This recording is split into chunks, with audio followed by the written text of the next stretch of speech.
नमस्कार, पुन्हा एकदा एका नवीन व्हिडिओसोबत तुम्हा सर्वांचं खूप खूप स्वागत आहे. आजच्या व्हिडिओमध्ये मी तुम्हाला शोल्डर किती कमी करायचं, किती गळा असताना आणि त्याचबरोबर किती गळ्यासाठी आपल्याला किती मुंडा खोली म्हणजे आपण इथं पहा, तुम्हाला खोली म्हणजे काय सांगते. इथून जो आपण 1 किंवा 1.5 इंचावरती जो आकार देतो त्याला मुंडा खोली. ही आहे आपली मुंड्याची उंची. हा आपला ब्लाऊज आहे इथे. तर हा मुंडा घेर, आता मी तुम्हाला इथं पहिलं समजावून सांगते. हा आहे मुंडा घेर. परत इथं जी मी तिरकी लाईन ओढलेली आहे याला म्हणायचं मुंडा खोली. म्हणजे आपण त्या कोपऱ्यातून या कोणातून जो पॉईंट देतो आकारासाठी त्याला मुंडा खोली म्हणतात. आणि इथून ही पूर्ण मुंडा उंची. तर हे 3 फरक तुम्ही समजून घ्या. तर ती किती घ्यायची, इथून ही उंची, इथून ही मुंडा खोली जी आहे ती किती घ्यायची म्हणजे तुमच्या मुंड्यामध्ये घोळ येणार नाही.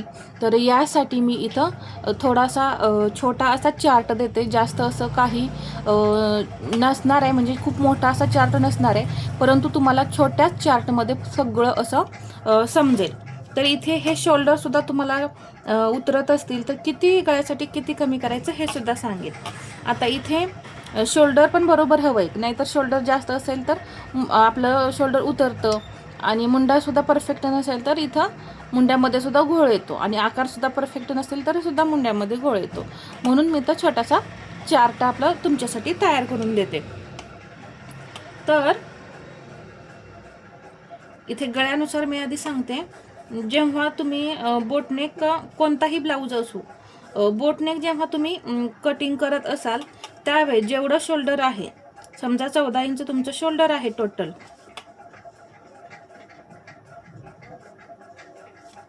तर बोटनेकसाठी काय करायचं, 14 इंच शोल्डर आहे तर त्याचा काय करायचं, निम्मा किती होणार आहे, 7.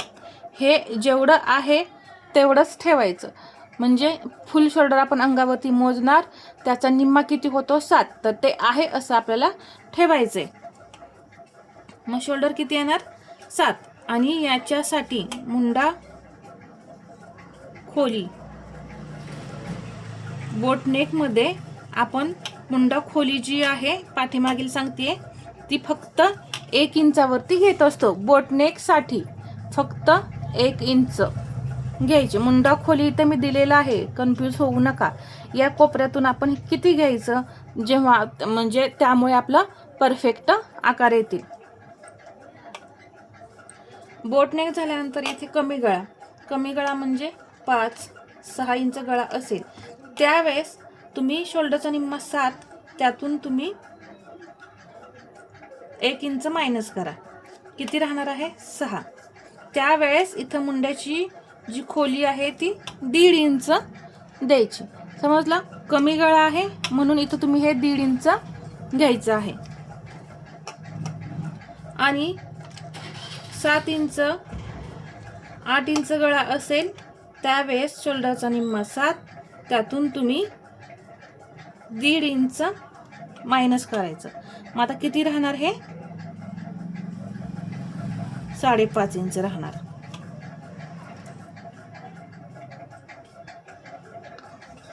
त्यावेळेस मुंड्याची खोली इथली 1.25 इंच घ्यायची.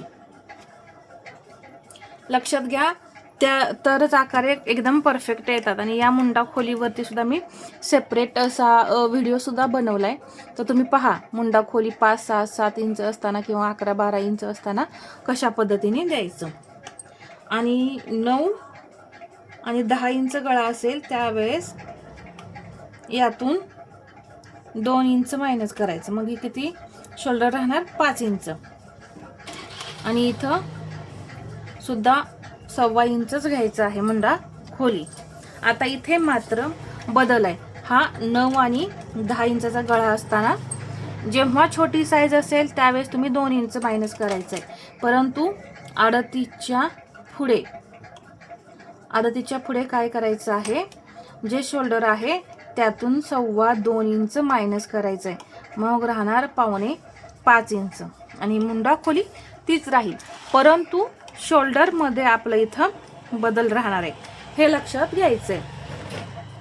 सेम, कारण शोल्डर मोठं असणार आहे, गळासुद्धा तेवढाच खूप डीप असणार आहे, त्यासाठी आपल्याला इथं 2.25 इंच मायनस करायचं आहे. आता इथं शोल्डर तेच राहील का नाही, परंतु मी उदाहरणार्थ आता 14 इंच शोल्डर घेतलेला आहे, म्हणून मी इथं तुम्हाला 14 इंचनुसारच इथं दाखवत आहे. परंतु 38च्या पुढं जेव्हा तुम्ही कटिंग कराल त्यावेळेस शोल्डरसुद्धा थोडंसं मोठं असेल.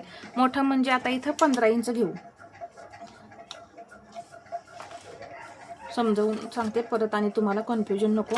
समजा 38 साईजमध्ये आपलं फुल शोल्डर 15 इंच आहे, तर त्याचा निम्मा किती होणार? 7.5. त्यातून आपण 2.25 इंच मायनस केलं. 7.5 मधून जर 2.25 इंच मायनस केलं तर किती राहणार आहे? 5.25 इंच. या पद्धतीने जर टोटल आपण 2.5 इंच मायनस केलं असतं तर 5 इंच शोल्डर राहिलं असतं, परंतु 2.25 इंच मायनस केल्यामुळे इथे 5.25 इंच शोल्डर राहणार आहे. तर हे लक्षात घ्या. तर जेव्हा 38च्या पुढे तुम्ही कटिंग कराल त्यावेळेस 2.25 इंच मायनस करायचं. इथं शोल्डरसुद्धा मी तुम्हाला जास्त घेऊन दाखवलेलं आहे. आता इथे सर्वात महत्त्वाचं म्हणजे खूप डीप गळा येतो, 11 आणि 12 इंच गळा.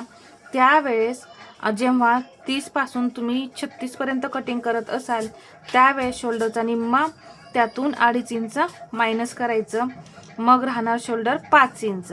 आणि 38च्या पुढे जसं की मी आता इथं सांगितलं, जर 38च्या पुढे आता इथं 15 इंच शोल्डर मी इथं घेतलेला आहे, तर त्याचा निम्मा होतो 7.5. यातून मी 2.25-3 इंच मायनस करणार आहे. तर 2.25-3 इंच मायनस केल्यानंतर किती राहतंय? 4.25 इंच. या पद्धतीने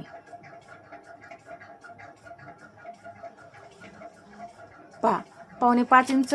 आणि इथं मुंडा खोली जी आहे ती फक्त 1 इंच घ्यायची, आणि पुढच्या मुंड्याची खोली जी आहे ती फक्त 1/2 इंच किंवा 1.25 इंचाला 1 पॉईंट कमी अशी घेतली तरी चालेल.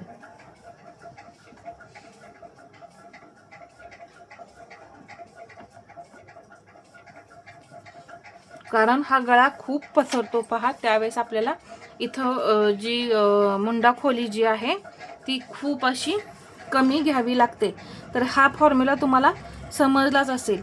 हा पूर्ण टोटल फॉर्म्युला जो आहे हा आपला शोल्डरचा फॉर्म्युला आहे. इथून कितीसाठी किती कमी करायचं आणि किती गळ्यासाठी तुम्ही किती ही मुंडा खोली घेणार आहे याचा हा सेपरेट फॉर्म्युला आहे. तर पहा, इथे मी छोटासा चार्ट बनवून दिला आहे, परंतु तुम्हाला तो पूर्ण समजेल, कन्फ्युजन कोणतंच राहणार नाही. तर हा व्हिडिओ आवडला असेल तर लाईक करा, शेअर करा आणि असेच नवनवीन व्हिडिओ पाहण्यासाठी आपल्या चॅनलला सबस्क्राईब करायला विसरू नका. धन्यवाद.